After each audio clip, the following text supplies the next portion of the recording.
I've got 3 best bets that you need to take in college basketball today. Hi, I'm Joe DeLeone here at the Sports Geek. Every single day, we give out 3 best bets that you need to take on the best matchups of the day. We've only got college basketball in the 3 games that we're breaking down: Alabama versus Missouri, Arkansas versus Auburn, and Vanderbilt versus Kentucky. At the very end, we'll give an update on the scoreboard. We did very well on Monday. That was the last time we got an update. And also, things are looking pretty good on this Tuesday as well, which we'll give the update on Thursday. First bet, jumping right in, that I like. I'm taking Missouri +1, or you could take a money line against Alabama.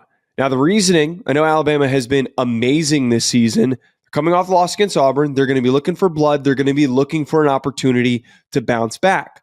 But Missouri this season, this is a pick'em situation. This season, they have been 16-1 at home, just overall record at home. They have been very difficult to beat at home. And in the SEC specifically, it is one of the hardest conferences to get wins on the road. Now, I know Alabama just lost at home to Auburn, but this is a little bit of a different circumstance. Missouri has been a very underrated team in the SEC. I think that Missouri also, them being 12-6 against the spread coming off of wins, is important to throw into this conversation as well. Next, for Arkansas at Auburn, I like Auburn -16 to cover that enormous number. I was racking my brain on this, and originally I was just going to pitch that it's such a large spread, that it's the SEC, that Arkansas was going to find a way to chip away, and John Calipari was going to find a way to chip away at that 16-point number and keep it within at least 10. But when I did a little bit of digging into Auburn's success this season, they have 2 teams that they've beaten by more than 16, which is really hard to do in the SEC, as we know. No, I'm really leaning into that today, but it's important to talk about the talent in the SEC this year in college basketball. 2 teams that they've beaten by more than 16, Oklahoma and Mississippi State, of all teams. They covered, though. That's the more important part. Both lines in those games, in Oklahoma, I think the line was 17.5. They ended up winning by 18. They covered in both of those outings in situations against teams that they were significantly better than. We know that Auburn is one of the most explosive offensive teams in the country. They're 4th in points per game.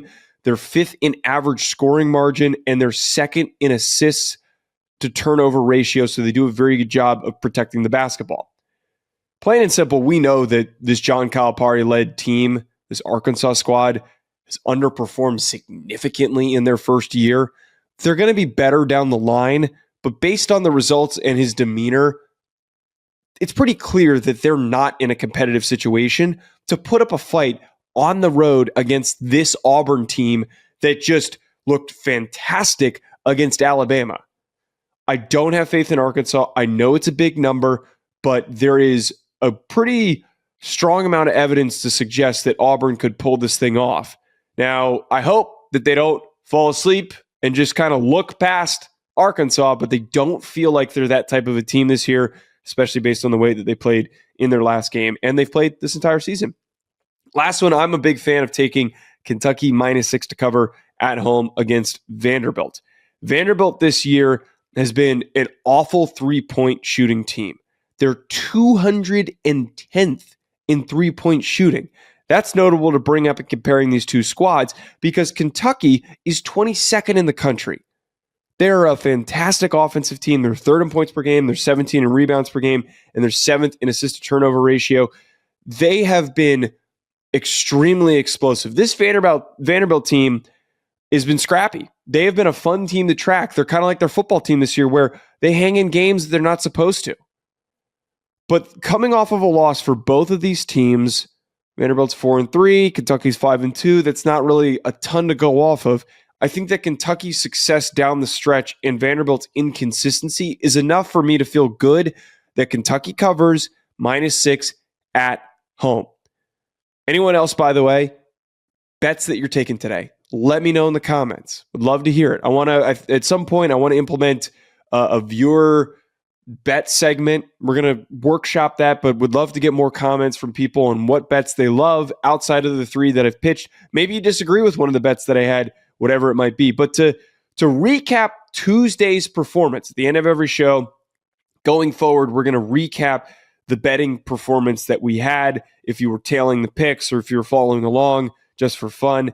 The Monday performance, the Monday bets that we had ended up hitting on 2 out of the 3 bets. We ended up going 2-1. So overall in the show, we're 3-2 on show bets. The bet that hit Finland versus Canada, the over hit. USA versus Sweden, we did not get the over there. My trend of going for overs in this Four Nations face-off game, it still stands that there's a likelihood that these games go over. It just didn't come to fruition there for USA versus Sweden. And then the last one that we were able to get, we took Arizona -1.5 versus Baylor on the road. Sorry, +1.5 versus Baylor on the road. And that one came to fruition as well. Again, 3-2 on the year. As of right now, when I'm taping this on Tuesday night, we do already have outcomes for Purdue versus Michigan State, which hit. And that was one of the bets that I gave out, saying that Michigan State was going to cover -4. I gave out Texas A&M versus Mississippi State -3.5. That did not hit. Mississippi State ended up winning at home, and they won pretty handedly. The one that we're waiting on is Wisconsin versus Illinois. But so far, looking pretty strong on the bets. Again, folks, let me know below your thoughts, your favorite bets of the week, for favorite bets of the day, whatever it is. Let me know in the comments. Hit that like button and subscribe so you don't miss out. We'll catch up with you later.